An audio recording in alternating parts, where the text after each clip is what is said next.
Morning প্রিয় সাংবাদিক বন্ধুগণ, আমরা আজকে এখানে একটা বিশেষ ঘোষণা দেওয়ার জন্য আপনাদের সামনে উপস্থিত হয়েছি।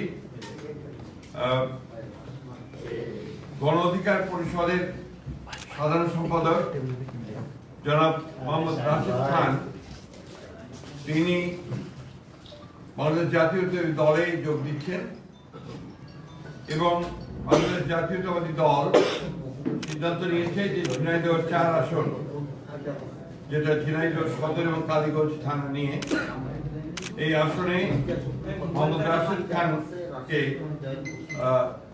ধানের শীষ প্রতীকে নির্বাচন করার জন্য মনোনয়ন দেওয়া হচ্ছে। এটা আপনার আমাদের দলের সিদ্ধান্ত, এটা আমি আপনাদেরকে জানালাম। সেই সঙ্গে আমি আপনার অনুরোধ করব, এই ঝিনাইদহ ও কালীগঞ্জ, ঝিনাইদহ সদর কালীগঞ্জ অর্থাৎ ঝিনাইদহ 4 আসনের বিএনপির সকল নেতাকর্মীকে মোহাম্মদ রাশেদ খানের সঙ্গে কাজ করার জন্য এবং তাকে বিজয়ী করার জন্য সর্বশক্তি দিয়ে কাজ করার জন্য। এখন রাশেদ খান বলবেন, তারপরে বলেন কিছু কথা।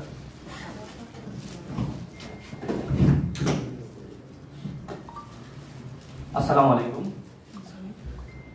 বাংলাদেশ জাতীয়তাবাদী দল বিএনপির সংগ্রামী মহাসচিব, তাকে অসংখ্য ধন্যবাদ।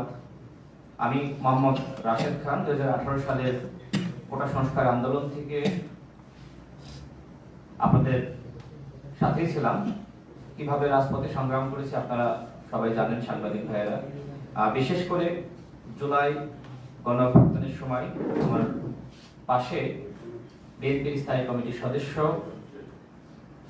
জনাব সালাউদ্দিন আহমেদ এবং আমি রাশেদ খান, গণ অধিকার পরিষদের সভাপতি নুরুল হক নূর, আমরা 3 জন একসাথে এই আন্দোলন সংগ্রাম সমন্বয় কাজ করার সুযোগ হয়েছে এবং আমাদের সংগ্রামী মহাসচিবের সময় তিনি গ্রেপ্তার হন।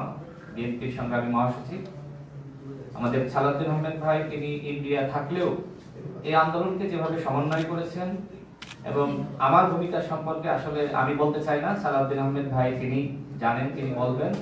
আমি এতটুকু বলতে চাই, বাংলাদেশ জাতীয়তাবাদী দল গণমানুষের অধিকার প্রতিষ্ঠায় লড়াই সংগ্রাম করছে এবং শহীদ প্রেসিডেন্ট জিয়াউর রহমান, যাকে আমি নিজের আদর্শ হিসেবে মনে করি, বর্তমানে বিএনপি নেতৃত্ব দিচ্ছে জনাব তারেক রহমান, তিনি আমাকে অত্যন্ত স্নেহ করেন, ভালোবাসেন।